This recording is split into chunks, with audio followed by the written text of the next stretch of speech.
everything wrong with your golf bag.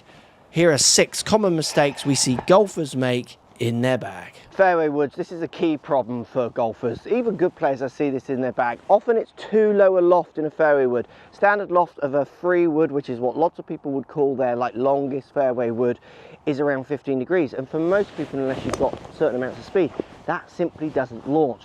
When it comes to your fairway wood, get friendlier with the loft. Think about 17, 18 degrees. So for me, I have a 3 wood and a 5 wood. I can definitely hit both, but if the lie starts getting a little funky or I'm on a slight downslope, I'm going to my 5 wood every time. It's going to launch up, it's a bit friendlier.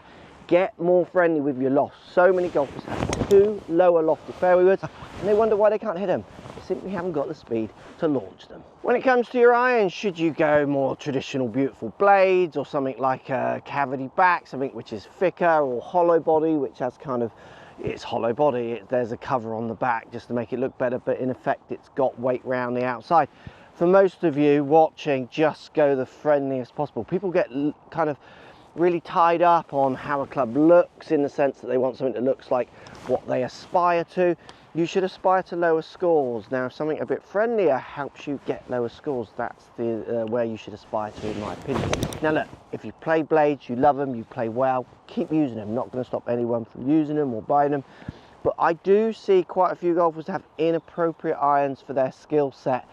And even though you might not be able to see that kind of in 20 shots, 30 shots, 40 shots over a year across different lies, something a little bit lower launching, which is generally what a blade would be, it's just going to hurt you in more situations than it helps. Getting more launch, getting more help on any off-center hits is definitely where I would push most of you. Go as friendly as possible, golfers. When it comes to the driver, the biggest club, the one everyone's really excited about, often the mistakes we see with everyday golfers is not enough loft on their driver. I don't have many students come to me with too much loft. Generally, they're a little low on the loft. That can cause lower shots and often slices. And guess what? Lower lofts, believe it or not, encourage people to hit more out to in because they're trying to chop the ball up in the air. And the reason I think people go for lower lofts is because they think the lower the loft gets, the further the ball will go. And there is some truth to that, but there is a tipping point where it'll just fall out of the air. Equally, if you go too much loft, there's a tipping point where it'll just go too high and drop out of the air. So there are launch characteristics, like they're not up for debate. We just know what they are. So making sure you get a driver where the loft suits your speed, and for most golfers, that's going a little bit friendlier. Then the second problem we see with drivers is people going for the hero head. So maybe the low spin, which is advertised as the stronger or the longer hitting kind of club. And in reviews, people often hit those clubs longer because they're lower spinning. For lots of amateurs, maybe with medium speeds, you need a sustainable amount of spin. So going more for the max heads as a generalized rule, for the average golfer, is so much friendlier than going for like the beefier ones that you think you might get more out of them.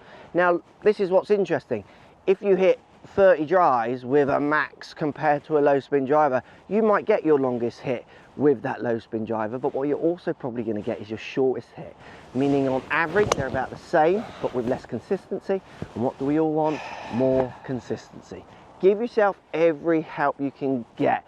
You'll be amazed when we go on tour ranges how many of the world's best are using the max heads, trying to get the friendliest, easiest head to hit in the range. Make this game as easy as possible. Wedges, cavity back wedges or bladed classic wedges like your Vokeys or your Clevelands or your TaylorMades make those beautiful wedges. Now I use now cavity back wedges, and I think for lots of golfers it's a good option to think about. The reason being is because it blends more with my cavity back bigger irons.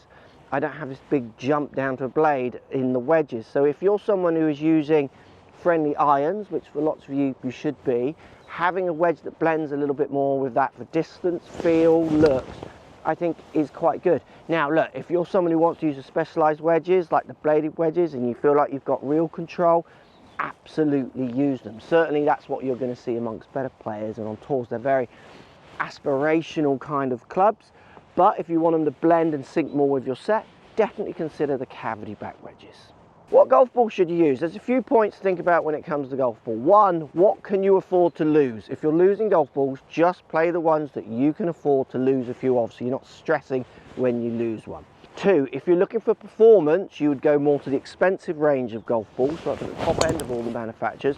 This is going to deliver good distance off the tee, good control on approach shots, and good control around the greens. They're going to give you the most consistent response and control for all your clubs, but they're way more expensive. Then there's that middle range of golf balls, which is going to give you a bit of both. It's going to give you a good amount of control around the greens, not as much as the premium, but much more than the budget balls, or like the harder balls. And then you're going to get that good distance off the tee, and you're going to get good control with your irons. And they're more medium price, so they're a good bridging gap again if you're losing balls, but you just want to get that ball to help you with your performance. Any of the beginners, when my kids started, literally I get them any ball we know that they're going to lose. I'm not going to load them up with performance balls. They're not seeing it. As soon as you start taking your game a little bit more seriously, you want to really improve that consistency, you do want to look more towards the top end of the price points for the golf balls in each manufacturer, because that is where you will find that little layer of extra consistency. So what putter should you choose? Should you choose a traditional shaped putter, or should we go more for the modern day kind of mallets, the bigger ones? As a general rule, the mallets have bigger lines on them. They tend to sit on the ground and just point in a direction. If you're a bit uncertain with your putting, I generally, with my lessons, I would start them with a mallet, and then if they want the more specialized putters, we move on to that. Having anything that allows you just to line up, see lines, visualize start direction of the ball is only going to help you. As someone who's used both mallets and traditional shapes at the moment, someone who doesn't now play as much as I used to, I much more prefer the mallet. It just points where I want it to point. I don't have to line it up. I put it down and it just sits there. So when it comes to those two putters, you're not going to pick right or wrong. They can both work, and it's horses for courses when it comes to putters. But if you're uncertain, get bigger lines, get bigger heads, more stability in them. I think it's going to help you. If you want more great golf tips for free, make sure you check out the Golf Academy here at the Golf Shop Online, link down in the description.